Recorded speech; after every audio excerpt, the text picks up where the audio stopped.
আমাদের সাবেক সংসদ সদস্য এবং পররাষ্ট্রমন্ত্রী মোহাম্মদ হাসান মাহমুদের বিরুদ্ধে দুইটি মামলা উত্থাপিত হবে। একটি মামলাতে তিনি যখন পররাষ্ট্রমন্ত্রী ছিলেন সেই সময় 9টি ব্যাংক হিসেবে আমরা 29 কোটি টাকার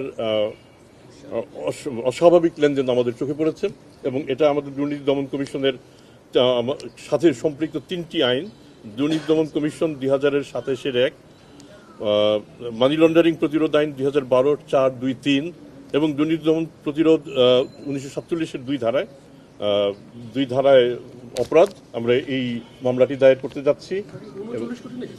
একটা 39 কোটি। আর দ্বিতীয় মামলাটিতে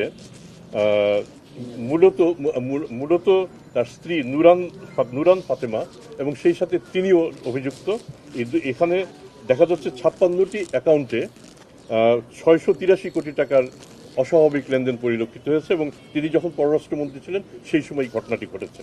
আমরা এই দুটি বিষয় আমরা বিবেচনায় এনেছি, আমরা মামলা দায়ের করতে যাচ্ছি। আমাদের আশঙ্কা এমন হতে পারে যে সাকিব আল হাসান দুদকের আসামিও হতে পারেন।